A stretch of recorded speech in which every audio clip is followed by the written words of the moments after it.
বাঁধ ভেঙে প্রতি বছরই প্লাবন, ফেনীর কয়েক হাজার পরিবারের করুণ দশা। মেরামতে 50 কোটি টাকার বেশি টাকা গচ্ছা। সেনাবাহিনীকে দিয়ে নতুন প্রকল্প বাস্তবায়নের পরিকল্পনায় সরকার। কক্সবাজার প্যাচারদ্বীপ সৈকতে নেমে নিখোঁজ 24 শিক্ষার্থী অরিত্রর সন্ধান মেলেনি এখনও। উদ্ধার অভিযানে যোগ দিল বিমান বাহিনীও।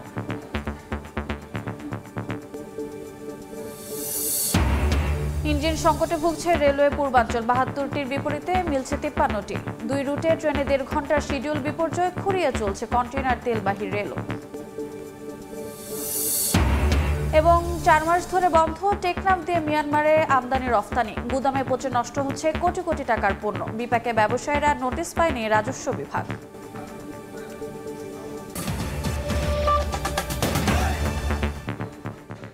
আমন্ত্রণ, সময় সংবাদের নিয়মিত আয়োজন বিভাগীয় সময়ে। আজ থাকছি সপ্তাহের 7 দিন ভিন্ন ভিন্ন বিভাগের সংবাদ নিয়ে।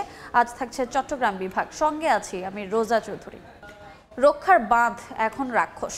বছরের পর বছর প্রতিবার ভাঙনে ফেনীর হাজার হাজার পরিবারের করুণ দশার কারণ হয় এই বাঁধ। মেলে না স্থায়ী সমাধান। প্রতিবারই আশ্বাস দিয়েই দায় এড়িয়ে যান সংশ্লিষ্টরা, এমনটাই অভিযোগ এলাকাবাসীর। 2017 সাল থেকে এ পর্যন্ত 50 কোটি টাকার বেশি টাকা গচ্ছা গেছে শুধু মেরামতে।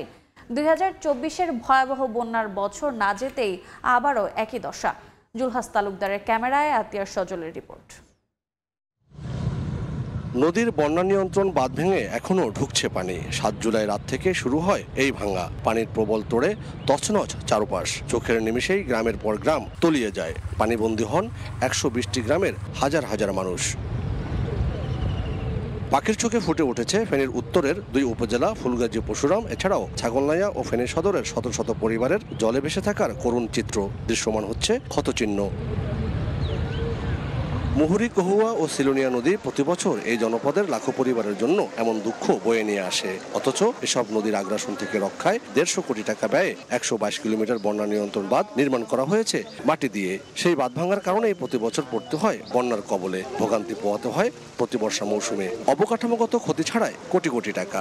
হিসাব বলছে 2017 সাল থেকে প্রতি বছর ভাঙনে 50 কোটি টাকার মতো খরচ হয়েছে বাঁধ মেরামতে। শুধু 24-এর ভয়াবহ বন্যাতেই জেলার বিভিন্ন খাতে ক্ষতি হয়েছে 3000 কোটি টাকার বেশি। তাই স্থায়ী বাঁধ নির্মাণের দাবি এলাকাবাসীর।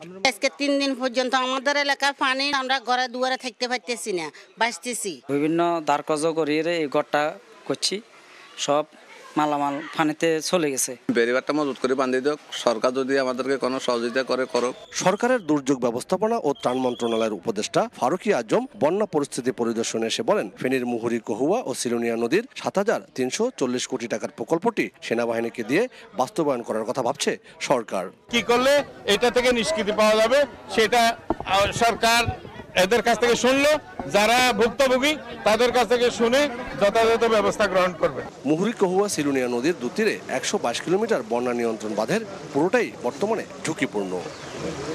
এ সকল ভাঙন হয়তো সরকারি টাকায় মেরামত হবে, তবে এর মধ্যে দিয়ে এই ভাঙার ফলে যে সকল মানুষ বন্যার কবলে পড়েছে তাদের ভাগ্য কি মেরামত হবে আদৌ? এই ভাগ্য মেরামতে স্থায়ীভাবে পদক্ষেপ নেওয়ার জন্য দাবি জানিয়েছেন স্থানীয়রা। আতিয়ার সজল, সময় সংবাদ, ফেনী। এই মুহূর্তে ফেনী সদর উপজেলার রানীরহাট এলাকায় আছেন সহকর্মী আতিয়ার সজল ও নোয়াখালীর কোম্পানিগঞ্জে আছেন মনির হোসেন। বন্যার সর্বশেষ পরিস্থিতি জানতে শুরুতেই সরাসরি যাচ্ছি সজলের কাছে।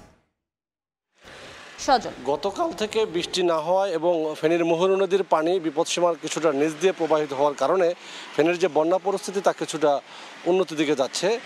যদিও ফেনীর পরশুরাম, ফুলগাজী এই দুটি উপজেলার যে পানি গত কয়েকদিন ধরে, গত সোমবার থেকে অব্যাহতভাবে যে নদীর ভাঙনের 21টি জায়গা থেকে পানি প্রবেশ, সেই প্রবেশের কারণে যে পানি প্রবেশ করে পানি তলিয়েছিল, সে দুটি উপজেলার কিছুটা উন্নতি হয়েছে। সে সকল পানি আসলে নিচের দিকে গড়াচ্ছে এবং এ সকল পানি পর্যায়ক্রমে এখন ছাগলনাইয়া উপজেলা এবং ফেনী সদর উপজেলার কিছু কিছু জায়গায় এমনভাবে জলাবদ্ধতা সৃষ্টি করছে। আমরা রয়েছি সদর উপজেলার কাজিরবাগ ইউনিয়নের যে রানীরহাট নামক স্থানে। দেখতে পাচ্ছেন এখানে এখনও কিছু কিছু নিম্নাঞ্চলে পানি জমে জলাবদ্ধতা সৃষ্টি হয়েছে এবং এরকম এই যে পানিগুলো, সেগুলো কিন্তু পর্যায়ক্রমে সোনাগাজী হয়ে নদীতে পড়বে। নদীতেও পানি বেশি থাকায় মুহুরী যে সুইচ গেটটি রয়েছে তা ছেড়ে দেওয়া রয়েছে, সেখান দিয়ে দিয়ে অনবরত পানি অপসারিত হচ্ছে, তবে যেভাবে অপসারিত হওয়ার কথা সেইভাবে পানি আসলে সরছে না, খুব ধীর গতিতে সরছে। কারণ হচ্ছে ফেনীর জেলা প্রশাসনের যে তথ্য, সেই তথ্যে 244টি খাল নালা বা নদী শাখা নদী রয়েছে। সে সকল 44টি শাখা খাল নদী খাতা কলমে থাকলেও এর 70 থেকে 60% এর কোনো অস্তিত্বই বাস্তবে নেই। এগুলো দখল দূষণে তাদের অস্তিত্ব হারিয়েছে, যার কারণে এ ধরনের পাহাড়ি ঢল বলেন আর টানা বৃষ্টিতে যদি জলবদ্ধতা তৈরি হয় তা সহজে কিন্তু নিষ্কাশন হয় না।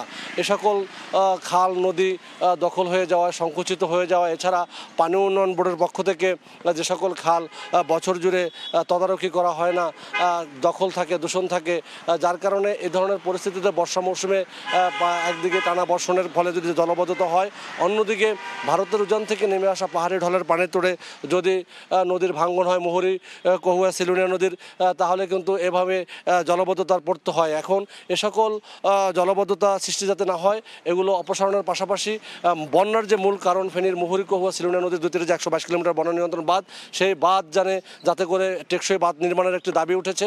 আজ দুর্যোগ ব্যবস্থাপনা ও ত্রাণ মন্ত্রণালয়ের যে উপদেষ্টা রয়েছেন তিনি ফেনীতে এসেছেন। তিনি এসে বন্যা দুর্গত এলাকা পরিদর্শনে গিয়েছেন। স্থানীয়রা তাদের কাছে ত্রাণের জন্য আবেদন জানায়নি। তারা বলছে তারা যে প্রতি বছর এই বাঁধ ভেঙে বন্যার কবলে পড়ে, এই বাঁধটি যেন টেকসইভাবে মেরামত করা হয় এবং এই বাঁধ যাতে মানসম্মতভাবে হয়, এজন্য যেন বাংলাদেশ সেনাবাহিনীকে এই কাজটি যেন দায়িত্ব দেওয়া হয়, এমন দাবি কিন্তু স্থানীয়রা সোচ্চারভাবে করেছেন। এই ছিল আমার কাছে ফেনীর বন্যা পরিস্থিতি। আমরা চলে যাব নোয়াখালীর অবস্থা জানতে। সেখানে রয়েছেন আমাদের আরেক সহকর্মী মনির হোসেন। গত এক বছর ধরে আগ্রাসী হয়ে উঠেছে ছোট ফেনী নদী, বিশেষ করে নোয়াখালীর কোম্পানিগঞ্জ অঞ্চলের যেই অংশটা আছে সেই অংশে আসলে ভাঙন দেখা দিয়েছে, তীব্র ভাঙন। বিশেষ করে গত বছর ফেনী বন্যার পর থেকে যেহেতু মুছাপুর রেগুলেটর ভেঙে গেছে, তারপর থেকেই কিন্তু এই অংশে যেই ভাঙন সেটি কিন্তু তীব্র হতে শুরু করেছে এবং এই আতঙ্কের মধ্যে এখন আরও বাড়তি শঙ্কা তৈরি হচ্ছে, যেহেতু ফেনীর যেই বন্যা পরিস্থিতি আমরা গত কয়েকদিন ধরে দেখছি, তার কারণেই আসলে নোয়াখালীর এই কোম্পানিগঞ্জের এই অংশে কিন্তু তারা শঙ্কায় রয়েছেন। সেই সঙ্গে তারা বলছেন যে গত বছর যেহেতু বন্যা পরিস্থিতির অবনতি হওয়াতে এই পরিস্থিতি তৈরি হয়েছে, এবারও যদি বন্যা পরিস্থিতির সেরকম কোনো পরিস্থিতি হয় তাহলে আসলে এই যে অঞ্চলগুলো আছে পুরোটাই নদী গর্ভে বিলীন হয়ে যাবে। আমরা এই মুহূর্তে আছি নোয়াখালীর কোম্পানিগঞ্জের মুছাপুরের 7 নং ওয়ার্ডে এবং সেই ওয়ার্ডে আমরা আসলে যেটি দেখছি যে নদী গর্ভে বিলীন হয়ে গেছে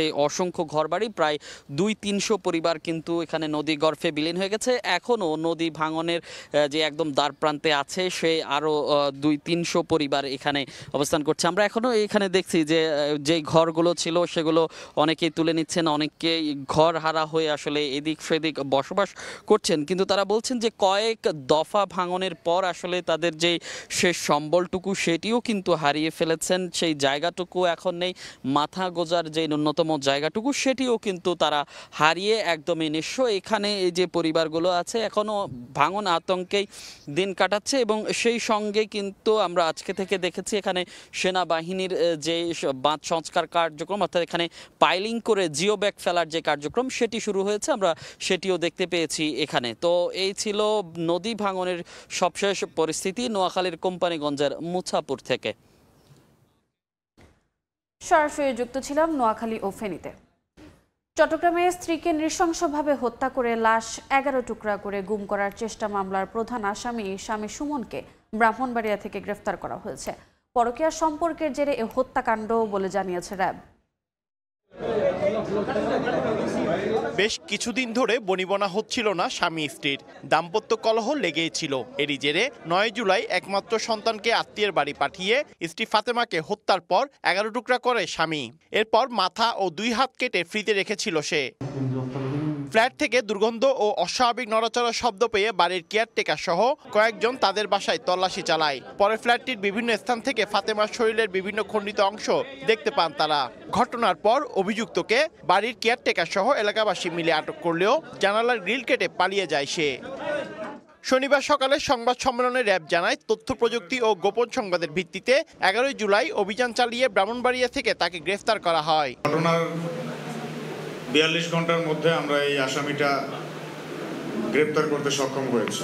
আমরা আশা করি এই বিষয়ে আমাদের বিচার বিভাগ থেকে একটি সুবিচার আসবে। পরকীয়ার জেরে এই হত্যাকাণ্ড বলে জানায় র্যাব। সে দাবি করেছে যে তার স্ত্রীর নাকি পরকীয়ার সম্পর্ক ছিল, এটা তার দাবি। পরবর্তীতে তদন্ত সাপেক্ষে কিংবা কোর্ট থেকে হয়তো বিস্তারিত জিজ্ঞাসাবাদের জন্য রিমান্ডে নিয়ে আসলে হয়তো আরো বিস্তারিত জানা যাবে। এই ঘটনায় চট্টগ্রাম নগরীর বাইজিৎ থানায় হত্যা মামলা হয়েছে।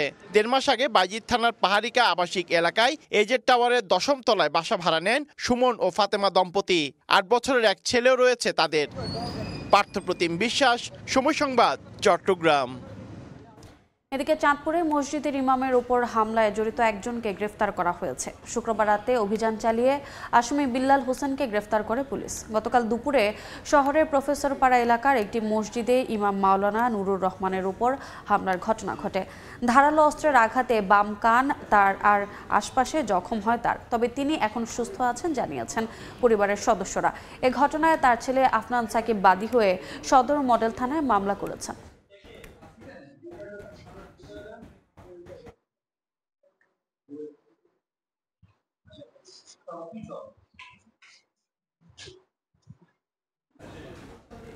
কক্সবাজারের পেচারদ্বীপ সমুদ্র সৈকতে নেমে নিখোঁজ চট্টগ্রাম বিশ্ববিদ্যালয়ের শিক্ষার্থী অরিত্র হাসানের এখনও সন্ধান মেলেনি। সকাল থেকে পঞ্চম দিনের মতো অরিত্রের খোঁজে সৈকতের বিভিন্ন স্থানে ড্রোনের মাধ্যমে তল্লাশি শুরু করে জেলা প্রশাসনের বিচ ও লাইফগার্ড কর্মীরা। তাদের সঙ্গে যুক্ত হয় বিমান বাহিনীও। গত 8 জুলাই সকালে পেচারদ্বীপে সাগরে গোসল করতে নেমে নিখোঁজ হন চট্টগ্রাম বিশ্ববিদ্যালয়ের 3 শিক্ষার্থী। পরে উদ্ধার হয় 2 শিক্ষার্থী শাবাব ও আসিফের মরদেহ। বিভাগীয় সময় আরও থাকছে। অনুমোদনহীন 3 হুইলারের দখলে ঢাকা সিলেট ও কুমিল্লা সিলেট মহাসড়ক প্রায় ঘটছে দুর্ঘটনা। জব্দ গাড়ি রাখার জায়গার সংকটে মামলা দিয়ে দায় সারছে পুলিশ। রেলওয়ে পূর্বাঞ্চলে যাত্রীবাহী ট্রেন চলাচলের জন্য প্রতিদিন কমপক্ষে 72টি ইঞ্জিনের চাহিদা থাকলেও পাওয়া যাচ্ছে মাত্র 53টি। এতে ইঞ্জিনগুলোর যেমন বিশ্রাম মিলছে না, তেমনি প্রতিটি ট্রেনকে 1 থেকে 1.5 ঘন্টা দেরিতে চলতে হচ্ছে। একইভাবে ইঞ্জিন সংকটের মুখে বিপর্যস্ত হচ্ছে কন্টেইনার এবং তেলবাহী চলাচলও। শাখাউত টিপুর ক্যামেরায় বিস্তারিত জানাচ্ছেন কমল দে। গণ আন্দোলনে পতিত সরকারের শাসনামলে রেলওয়ের উন্নয়নের নামে হাজার হাজার কোটি টাকা লোপাট হলো, কেনা হয়নি প্রয়োজনীয় তেমন কোনো যন্ত্রপাতি। বিশেষ করে চাহিদা অনুযায়ী লোকোমোটিভ কিংবা ট্রেনের ইঞ্জিন না কেনায় বর্তমানে সংকট মারাত্মক আকার ধারণ করেছে। শুধুমাত্র রেলওয়ে পূর্বাঞ্চলে যাত্রীবাহী ট্রেন চলাচল স্বাভাবিক রাখতে অন্তত 72টি ইঞ্জিনের প্রয়োজন। তার বিপরীতে প্রতিদিন ইঞ্জিন পাওয়া যায় মাত্র 53টি। বাজেট ঘাটতির কারণে মালামাল যথাসময় কেনা যাচ্ছে না, যার কারণে এই মেইনটেনেন্স কাজটাও ঠিকমতো করা যাচ্ছে না। কন্টেইনারবাহী ট্রেনের পাশাপাশি জ্বালানি তেলবাহী ওয়াগনের জন্য প্রতিদিন 13টি ইঞ্জিনের চাহিদার বিপরীতে মিলছে 5টি ইঞ্জিন। চট্টগ্রাম সিলেটমুখী ট্রেন আর চট্টগ্রাম জামালপুরমুখী ট্রেন, এই দুটি ট্রেনগুলো ইঞ্জিন সংগ্রহের জন্য প্রায় সময় বিলম্বে ছাড়তে হয়। একটি লোকোমোটিভ ট্রিপ শেষ করে পুনরায় ট্রিপে যাওয়ার আগে অন্তত 45 মিনিট মেইনটেনেন্স এবং ফুয়েল ইন্সপেকশন করতে হয়। পরবর্তী 45 মিনিট চলে এলএম চেকিং, আর 72 ঘন্টা পর 6 ঘন্টা পুরো ইঞ্জিন শাটডাউন রেখে ইঞ্জিন পরীক্ষা করতে হয়। কিন্তু ইঞ্জিন সংকটের কারণে উঠছে না। এদিকে ইঞ্জিন সংকটের কারণে ঢাকা কমলাপুরগামী আইসিডিতে কন্টেনার পরিবহনে হিমশিম খাচ্ছে চট্টগ্রাম বন্দর। যদি এভাবে চলতে থাকে তাহলে হয়তো আইসিডি কন্টেনার আবার জমে যাওয়ার সম্ভাবনা আছে। তো সেজন্য আমরা চিঠি দিয়েছি রেল কর্তৃপক্ষকে যাতে ইঞ্জিন সংখ্যা বাড়ায়। রেলওয়ে পূর্বাঞ্চলের প্রতিদিন 250-এর বেশি যাত্রীবাহী আন্তনগর, লোকাল, কমিউটার, গুডস ট্রেন হিসেবে পরিচিত জ্বালানি তেল কন্টেনারবাহী ট্রেন চলাচল করছে। কমল দে, সময় সংবাদ, চট্টগ্রাম। এ বিষয়ে আরও আলোচনা করতে চট্টগ্রাম থেকে সরাসরি যোগ দিচ্ছেন সহকর্মী কমল দে। তার সঙ্গে রয়েছেন বাংলাদেশ মানবাধিকার বাস্তবায়ন সংস্থার সভাপতি অ্যাডভোকেট জিয়া হাবিব আহসান ও বিজিএমএর পরিচালক সাইফুল্লাহ মনসুর। সরাসরি যাচ্ছি তার কাছে। আমরা আলোচনা করবো, আলোচনা যোগ দিয়েছেন দীর্ঘদিন ধরে নাগরিক সেবা নিশ্চিত করার অধিকার নিয়ে কাজ করা মানবাধিকার কর্মী অ্যাডভোকেট জিয়া হাবিব হাসান এবং সাথে রয়েছেন বিজিএমই এর নেতা সাইফুল্লাহ মনসুর। প্রথম জিয়া ভাইয়ের কাছে, জিয়া ভাই আপনার কাছে জানতে চাইবো, আপনি দীর্ঘদিন ধরে রেলের সেবা নিশ্চিত আন্দোলন করে আসছেন, আপনি তো আপনার অভিজ্ঞতার আলোকে বলবেন এই মুহূর্তে ইঞ্জিন সংকটের কারণে যাত্রীদের কেমন ভোগান্তিতে পড়তে হচ্ছে? পূর্বাঞ্চল আসলে তো বৈষম্যের শিকার। এখানে দেখা যাচ্ছে 116টা ইঞ্জিন যেখানে দরকার সেখানে মাত্র 80টা ইঞ্জিন আছে, তাহলে আরও প্রায় 26টা ইঞ্জিন শর্ট। এই শর্টের কারণে প্রায় সময় যে সংকট লেগে আছে।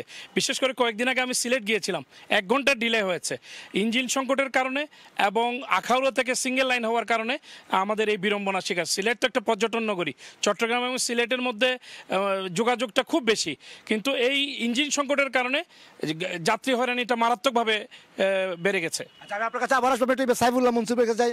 সাইফুল্লাহ মনসুর ভাই, আপনারা তো বিজিএমই ব্যবসায়ীরা ঢাকা চট্টগ্রামের মধ্যে যে কন্টেনার আনা করেন, রেল একটা বড় উপকরণ হতে পারতো, কিন্তু এই মুহূর্তে রেলের সংকটটা কি চলছে একটু বলবেন, এবং এতে আপনারা কেমন ভোগান্তিতে পড়ছেন? না, আমরা যেটা মনে করেছিলাম আমাদের বন্দরের কার্যক্রম যেভাবে বাড়ছে এবং কন্টেনার হ্যান্ডলিংয়ে, কন্টেনার পরিবহনে আমরা তো রেলওয়ের উপর অনেক ক্ষেত্রে নির্ভরশীল ছিলাম। যে আপনি জানেন ওখানে একটা রেলের ইয়ার্ড আছে, রেল লাইন আছে, কিন্তু শুধুমাত্র ইঞ্জিনের কারণে আমরা যথাযথ সেবা পাচ্ছি না। যেখানে রেল আমাদেরকে এনশিওর করেছে ডেলি 4টা কী করবে আমাদেরকে ইঞ্জিন দেবে ওখানে, কিন্তু আজকে একটা ইঞ্জিন দেওয়া হচ্ছে। যে ইঞ্জিনের অভাবে এখানে যে কন্টেনারের স্তূপ আজকে পড়ে আছে, এটা আমি মনে করি অন্যতম একটা কারণ। আচ্ছা, আমি আপনার কাছে আবার সামনে জিয়া ভাইয়ের কাছে যাই। জিয়া ভাই, হাজার হাজার কোটি টাকা খরচ করা হচ্ছে, উন্নয়নের নামের কথা বলা হচ্ছে, কিন্তু যে কথা বলা হয়েছে কিন্তু সেই অনুযায়ী তো ইঞ্জিন কেনা হয়নি, যন্ত্রপাতি কেনা হয়নি। এখন সংকটটা এটা আসলে আপনারা কি মনে করছেন? আপনার দীর্ঘদিন ধরে যেহেতু নাগরিক সেবার জন্য আন্দোলন করছে, সেটার ক্ষেত্রে বলবেন। রেল তো একটা সেবা সংস্থা, সরকারের এই রেলওয়ে মানে জনগণের জন্য এটা পরিবহন সেবা। এই মারাত্মক যে পরিবহন সংকট চলছে দেশে, এই সংকটের রেলের উপর একটু জোর দেওয়া উচিত বলে আমি মনে করি। বিগত সময়গুলোতে দেখা গেছে যে এই ইঞ্জিন কেনার নামে প্রচুর টাকা ইনভেস্ট করা হয়েছে, বাট সেই ইঞ্জিনগুলো আমরা দেখছি না, এবং ইঞ্জিন সংকটের কারণে রেলের সেবাটা স্থবির হয়ে আছে। আমরা মনে করি যে এই যে বিভিন্ন পুরানো, অনেক সময় দেখা গেছে যে ইঞ্জিনগুলো র্যাকের সাথে মিলছে না, তার মানে এগুলোকে পুরানো ইঞ্জিনগুলোকে নতুন ইঞ্জিন বলে কারসাজি করা হয়েছে। এই দুর্নীতিগুলো খতিয়ে দেখার দরকার বলে আমি মনে করি। আচ্ছা, আমি আপনার কাছে আবার আসছি সাইফুল্লাহ মনসুরের কাছে। এক্ষেত্রে যে চট্টগ্রাম ঢাকা মহাসড়ক যে আছে, চাপ কমানোর ক্ষেত্রে কিন্তু ট্রেন একটা বড় বিকল্প জিনিস হতে পারে। রেল যোগাযোগটা শুধুমাত্র যে কন্টেনার আনা নেওয়া, তাদের টার্গেট হচ্ছে দিনে 100 থেকে 200 কন্টেনার পাঠানো, কিন্তু এখন 40টা বেশি কন্টেনার পাঠানো যায় না। এক্ষেত্রে রেলের কাছে আপনার কোনো দাবি থাকবে কিনা, আপনার বিজেপি নেতা হিসেবে? আমার কথা হচ্ছে যে বন্দরকে যদি সচল রাখতে হয়, আমরা যেভাবে চাচ্ছি বন্দরকে সচল রাখার জন্য, এটা শুধু আমাদের দেশের ব্যাপার নয়, এটা আন্তর্জাতিকভাবে আমাদের একটা সুনামের ব্যাপার।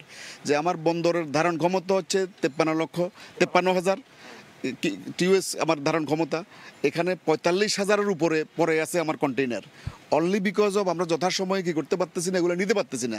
তো রেল যদি তার কমিটমেন্ট অনুযায়ী আমাদেরকে 4টা ইঞ্জিন যদি সরবরাহ করে, তারপরে ঢাকার আইসিডির যে আপনার কন্টেনারগুলা, পানগাঁওয়ের যে কন্টেনারগুলা, দেশের অন্যান্য স্থানের যে কন্টেনারগুলো, এটা যদি আমরা রেলের মাধ্যমে পাঠাতে পারি, তাহলে আমাদের আপনার যে ঢাকা চট্টগ্রাম হাইওয়ের যে আজকে যানজট যেটা, এটাও তো অনেকাংশে কমে আসবে।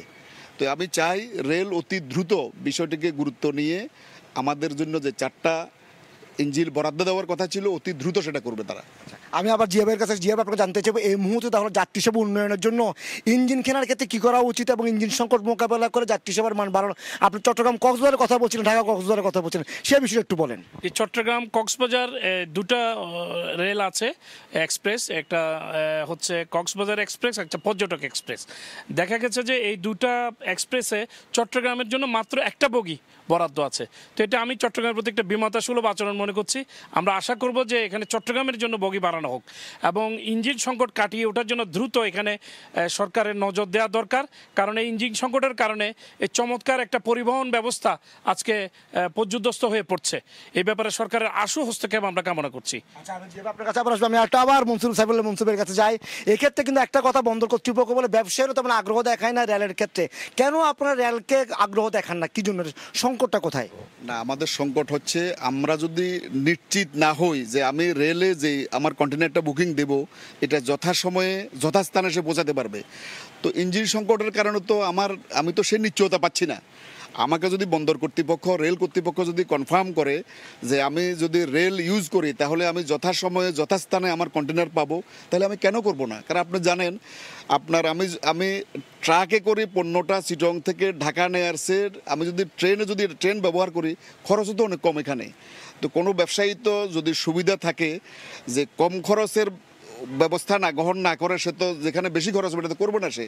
আর নিরাপত্তার ক্ষেত্রে তো ট্রেন তো অনেক নিরাপদ, সড়ক পথ থেকে রেলপথ তো অনেক নিরাপদ। তো এই জন্য আমি চাই যে আমাকে যদি নিশ্চয়তা দেওয়া হয় তাহলে আমরা অবশ্যই করবো সেটা। আচ্ছা, আপনার কাছে আবার আসলে আমি জিয়াবের কাছে আসি। তাহলে যে যাত্রী সেবার মান বাড়ানো, এক্ষেত্রে চট্টগ্রাম কক্সবাজার রেল লাইন এবং ঢাকা চট্টগ্রাম সিলেট, চট্টগ্রাম ময়মনসিংহে যে ইঞ্জিন সংকটের একটি বিপর্যস্ত বা যাত্রীরা যে দুর্ভোগের কবলে পড়ছে সেটা কাটানোর জন্য আপনি সরকারকে স্পেসিফিক কিছু সাজেশন দেবেন। যেহেতু আপনি আন্দোলনকারীদের একজন, আপনারা স্মারকলিপি দিয়েছেন, বিভিন্ন আন্দোলন করেছেন নাগরিক সেবা নিশ্চিতের জন্য, এই রেল সেবা নিশ্চিতের জন্য এই মুহূর্তে সরকারের কি পদক্ষেপটা নেওয়া উচিত? আসলে ভোক্তা অধিকার নিয়ে যারা আমরা কাজ করি আমরা খুব উৎকণ্ঠার মধ্যে আছি যে রেল যোগাযোগটা হচ্ছে আমাদের জন্য খুবই গুরুত্বপূর্ণ, যেটা সড়ক পথে যে অহরহ মানুষ মারা যাচ্ছে, প্রতিদিন অসংখ্য মানুষ জীবন হারাচ্ছে। সেক্ষেত্রে রেলের উপর যদি আমরা জোর দিই তাহলে দুর্ঘটনা সড়ক পথে কমবে এবং ইঞ্জিন সংকট যে 26টা ইঞ্জিনের অভাবে আজকে সারা বাংলাদেশ পূর্বাঞ্চলে যে সংকট, সময় মতো এগুলো ট্রেনগুলো সার্ভিস দিতে পারছে না এবং বিভিন্ন সময় এগুলো ঠিকমতো সার্ভিসিং করতে সমস্যার কারণে সংকট সৃষ্টি হচ্ছে। এই সংকট দূর করতে হলে অবিলম্বে 26টা ইঞ্জিন এই পূর্বাঞ্চলের রেলে যোগ দেওয়া খুবই দরকার বলে আমরা মনে করছি। আচ্ছা, এবার বলুন সাইফুল মনসুর বা ছোট করে বলবেন কি বন্দর এবং রেলের কি ব্যবস্থা নেওয়া উচিত বিজিএমই বা কাঁচামালগুলি আনা নেওয়া জন্য? আপনি জানেন যে আমরা বলি আমাদের চট্টগ্রাম হচ্ছে মানে তথাকথিত মানে যে রাজধানী, যেটা এখনো কাগজে কলমে বাস্তবে কিছু দেখতে পাচ্ছি না, যে প্রধান সমুদ্র বন্দর। এটা হচ্ছে আমাদের অর্থনৈতিক কর্মকাণ্ডের হৃৎপিণ্ড বলা যায় এটাকে। তো এটাকে যদি সচল রাখতে হয়, এটার জন্য শুধু রেল না, রেল, সড়ক, পথসহ যত ধরনের আপনার ট্রান্সপোর্টেশনের সাপোর্ট দেওয়া দরকার, আমরা যদি বন্দরকে সেটা না দিতে পারি তাহলে আমরা বন্দর থেকে ভালো সেবা কীভাবে আশা করব। তো আমি আশা করব যে রেল কর্তৃপক্ষ বিশেষ করে এগিয়ে আসবেন আমাদের সেই দাবিকৃত 4টা ইঞ্জিন নিয়ে, এটাই আমার আশা আর কি। ধন্যবাদ বিজিএম এর পরিচালক সাইফুল্লাহ মনসুর ভাই, ধন্যবাদ মানবাধিকার কর্মী অ্যাডভোকেট জিয়া ভাই, দুজনকে ধন্যবাদ জানাচ্ছি। তারা রেলের কথাগুলো বলছিলেন, কারণ রেল একটি নিরাপদ বাহন। এই ক্ষেত্রে যদি ইঞ্জিন সংকটটা কাটিয়ে উঠতে পারে তাহলে যেমন যাত্রীরা সুবিধা পাবে, ঠিক তেমনি চট্টগ্রাম বন্দর থেকেও কন্টেনার আনা নেওয়া সহজ হবে ঢাকা চট্টগ্রাম। আমরা যে আলোচনা করছিলাম, দুজনকে আবার ধন্যবাদ জানিয়ে সে আলোচনার এখানে শেষ করছি। সরাসরি যুক্ত ছিলাম চট্টগ্রামে। অনুমোদনহীন 3 হুইলারের দখলে ঢাকা সিলেট ও কুমিল্লা সিলেট মহাসড়ক। অবৈধ এসব যানের কারণে প্রায়ই ঘটছে দুর্ঘটনা। পুলিশ বলছে জব্দ গাড়ি রাখার জায়গা না থাকায় মামলা দিয়েই অবৈধ যানবাহন ছেড়ে দিতে হচ্ছে। তবে জেলা প্রশাসন ও বিআরটিএ বলছে এ ব্যাপারে নেওয়া হবে কঠোর ব্যবস্থা। হৃদয় পালের ক্যামেরায় ব্রাহ্মণবাড়িয়া থেকে উজ্জ্বল চক্রবর্তী রিপোর্ট। দূরপাল্লার যানবাহনের সঙ্গে প্রতিযোগিতা করে মহাসড়কে চলছে অবৈধ সিএনজি ও ব্যাটারি চালিত অটোরিকশা। প্রশাসনের নাকের ডোগায় এসব যানবাহন চললেও নিয়ন্ত্রণ করা যাচ্ছে না। ঢাকা সিলেট এবং চট্টগ্রাম সিলেট মহাসড়কের ব্রাহ্মণবাড়িয়ার ৭৬ কিলোমিটার অংশে অনুমোদনহীন 3 হুইলারের রাজত্ব সবচেয়ে বেশি। দ্রুতগতির মহাসড়কটিতে বাস, ট্রাক সহ ভারী যানবাহনের সঙ্গে সিএনজি ও ব্যাটারি চালিত অটোরিকশা চলায় প্রায় ঘটছে দুর্ঘটনা। বিআরটিএ তথ্য অনুযায়ী চলতি বছরের জানুয়ারি থেকে মে পর্যন্ত গত 5 মাসে সড়ক দুটিতে 36টি দুর্ঘটনা ঘটেছে। এতে নিহত হয়েছেন 34 জন, আহত হয়েছেন 53 জনের বেশি। এসব ঘটনার অধিকাংশই 3 হুইলারের সঙ্গে ভারী যানের। পরিবহন চালকরা বলছেন মহাসড়কে অবৈধ যানের জন্য আতঙ্কে থাকেন তারা। সিএনজি বাঁচাইতে গেলে আমাদের দুর্ঘটনা হয়। অটো, রিক্সা, মিস্টার সিএনজি মেনজি এর লেগে পাস করেন না, রাস্তা চিকন। ওদের তো অভিজ্ঞতা কম, যেহেতু ওরা 3 চাকার গাড়ি, ওরা তো হাইওয়ে রোডে চলা কোনো নিয়ম না আছে নাই। হাইওয়েতে গেলেই মনে করেন যে দইরা মামলা দিয়ে দিতেছে, মামলা করলে 2500 টাকা 2600 টাকা লাগে। পুলিশ বলছে জব্দ গাড়ি রাখার জন্য পর্যাপ্ত জায়গা না থাকায় অবৈধ যানবাহনগুলোকে মামলা দিয়েই ছেড়ে দিতে হচ্ছে। তবে জেলা প্রশাসন ও বিআরটিএ জানায় মহাসড়ক থেকে অবৈধ যান সরাতে নেওয়া হয়েছে সব রকম ব্যবস্থা। জায়গা না থাকার কারণে কাগজগুলো করার ব্যাপারে তারা ওইভাবে আগ্রহ দেখাচ্ছে না, শুধু মামলাটা ভাঙাই নিয়ে যে জরিমানাটা হচ্ছে সরকারি কোষাগারে দিয়ে তারা চলে যাচ্ছে। কোন গাড়িটা হচ্ছে অ্যাক্সিডেন্ট করছে আর কোন গাড়িটা মাদক নিয়ে যাচ্ছে বা অ্যাক্সিডেন্ট করছে, এগুলো সহজে রেজিস্ট্রেশন না থাকার কারণে সহজে ট্রেস করা যাচ্ছে না। পুলিশের সাথে কথা হয়েছে, ডিপার্টমেন্ট বিভাগের সাথে একটা জায়গা আমরা দেখেছিও। আশা করি যে ডাম্পিং প্লেস পেলে তখন হয়তো বা এই সিএনজিগুলোকে আটক করে সেখানে রাখা। আমাদের অভিযান রেগুলার চলছে এবং অপরিবর্তিত আছে। ঢাকা সিলেট মহাসড়কের 34 কিলোমিটার এবং কুমিল্লা সিলেট মহাসড়কের 42 কিলোমিটার অংশে অন্তত 20,000 3 চাকার যানবাহন চলাচল করছে। এর মধ্যে 8,000 সিএনজি অটোরিকশার বৈধতা রয়েছে। সময় সংবাদ, ব্রাহ্মণবাড়িয়া। 9 বছর ধরে কুমিল্লার বাখরাবাদ গ্যাস অফিস থেকে কোটবাড়ি বিশ্ব রোড পর্যন্ত হয় না সংস্কার। প্রায় ৭ কিলোমিটার সড়ক খানাখন্দে ভরা। এতে চরম দুর্ভোগ পৌরবাসীর।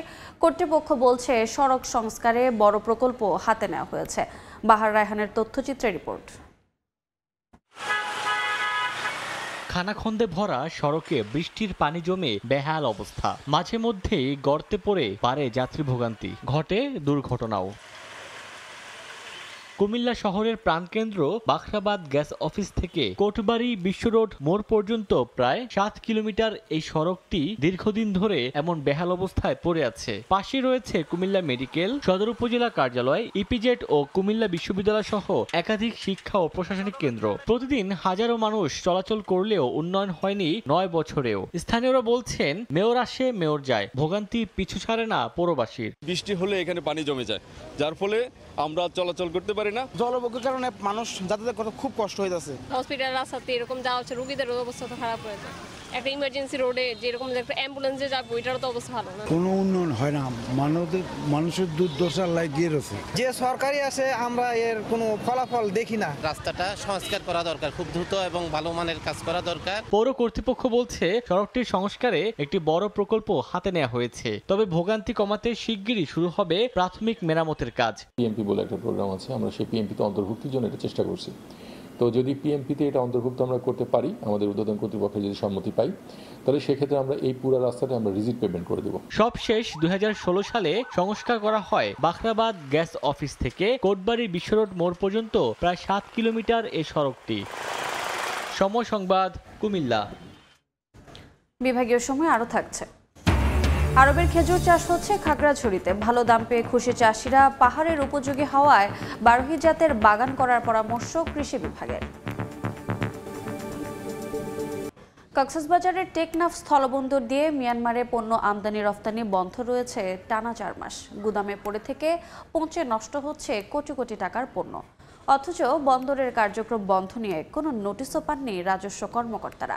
মোহাম্মদ ফরাজের ক্যামেরায় বিস্তারিত জানাচ্ছেন সুজাউদ্দিন রুবেল। টেকনাফ স্থলবন্দর, পুরো বন্দর পড়ে আছে ফাঁকা। নাপ নদীর জেটিতেও নেই পণ্য বোঝাই ট্রলার কিংবা জাহাজ, নেই ব্যবসায়ীদের আনাগোনা। টানা 4 মাস ধরে বন্ধ মিয়ানমারে পণ্য আমদানি রপ্তানি। ব্যবসায়ীদের দাবি, মিয়ানমারের রপ্তানির জন্য মজুত করা কোটি কোটি টাকার সিমেন্ট ও আলু নষ্ট হয়ে গেছে। কী কারণে সীমান্ত বাণিজ্য বন্ধ হলো কিছুই জানেন না তারা। আর্থিক ক্ষতির মুখে পড়েছেন শতাধিক আমদানি রপ্তানিকারক। আলু ছিল প্রায় 14-15 গাড়ি, সেগুলো এখন বর্তমানে পৌঁছে গেছে। অর্ধ কোটি টাকার উপরে আমাদের ক্ষয়ক্ষতি হয়েছে। 4 মাস বন্দরের কার্যক্রম বন্ধের কারণে আয়ের পথ বন্ধ 1,500 শ্রমিকের। 5-6 মাস ধরে আমাদের এখানে বন্ধ হওয়ার কারণে আমাদের শ্রমিকগুলা মাঝগুলা সব বেকার। টেকনাফ বন্দরে 22-23 অর্থ বছরে 640 কোটি টাকা, 23-24 অর্থ বছরে 404 কোটি টাকা ও 24-25 অর্থ বছরে 110 কোটি টাকা রাজস্ব আদায় হয়, কিন্তু গেল 4 মাসে পায়নি কোনো রাজস্ব। বন্ধের কারণ এটা মূলত আমদানি রপ্তানিকারক এরাই বলতে পারবে, আমাদের কাছে সঠিক আসলেই কোনো তথ্য নেই। কক্সবাজার চেম্বার অব কমার্স মনে করছে আলোচনার মাধ্যমে এই সমস্যার সমাধান হতে পারে। এটা যদি কোনো ধরনের মেকানিজম ডেভেলপ করা যায় তাহলে হয়তো ব্যবসায়ীরাও বাঁচবে, দেশের পণ্যগুলো রপ্তানি হতে পারে। সীমান্তে চোরাচালান নিরুৎসাহিত করতে 1995 সালে বাংলাদেশ মিয়ানমারের মধ্যে সীমান্ত বাণিজ্য চালু হয়। সুজাউদ্দিন রুবেল, সময় সংবাদ, কক্সবাজার। সম্প্রতি অতিবৃষ্টি ও পাহাড়ি ঢলে গোমতী নদীর পানি বৃদ্ধি পাওয়ায় ডুবে গেছে কুমিল্লার চরের কৃষি জমি ও ফসল। এতে জেলার 10,000 হেক্টর জমির ফসল ক্ষতিগ্রস্ত হয়েছে। কৃষকরা বলছেন চরের উঁচু জমিতে চাষ হয় করলা, লাউ, কুমড়া, বেগুন, মরিচ সহ নানান ফসল। তবে বর্ষা মৌসুমের শুরুতেই 2বার নদীর পানি বৃদ্ধি পেয়ে চর প্লাবিত হয়। এতে বাধ্য হয়ে অপরিপক্ক ফসল তুলে ফেলতে হয়েছে। খেতে জলাবদ্ধতা ও কাদামাটি জমে যাওয়ায় পচতে শুরু করেছে ফসল।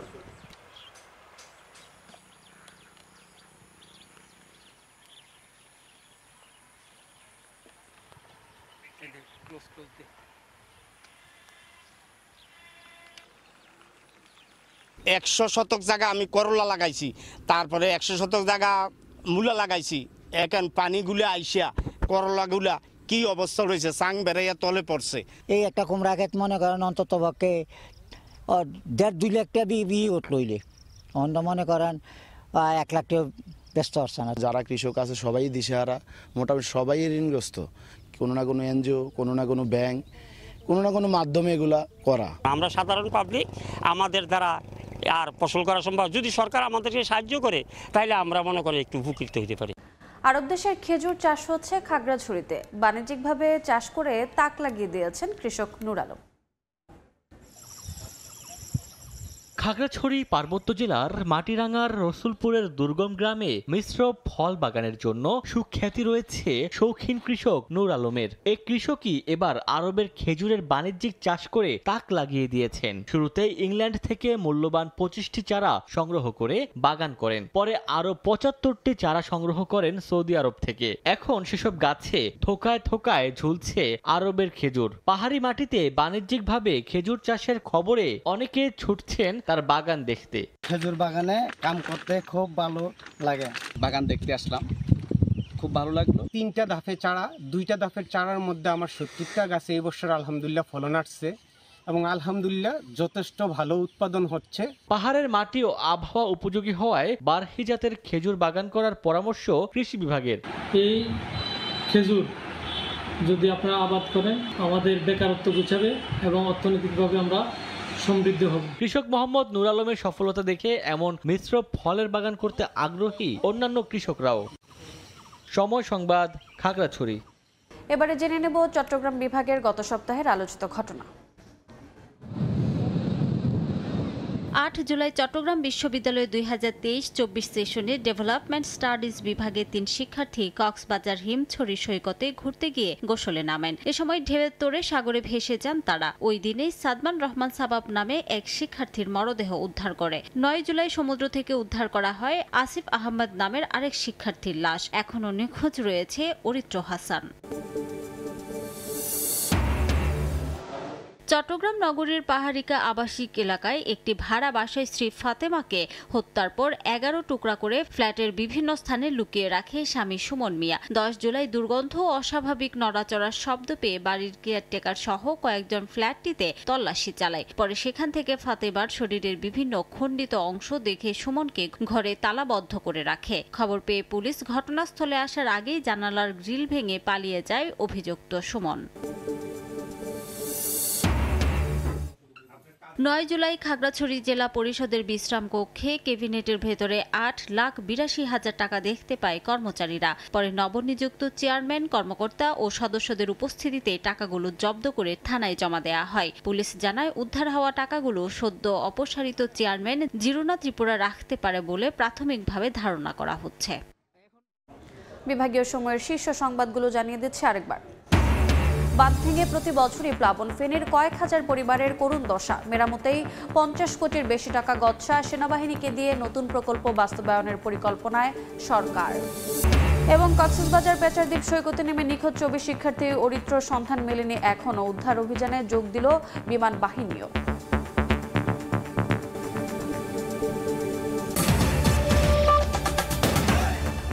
এই ছিল বিভাগীয় সময়। আগামীকাল থাকবো সিলেট ও ময়মনসিংহ বিভাগের আয়োজন নিয়ে। সঙ্গে থাকুন সময়ের।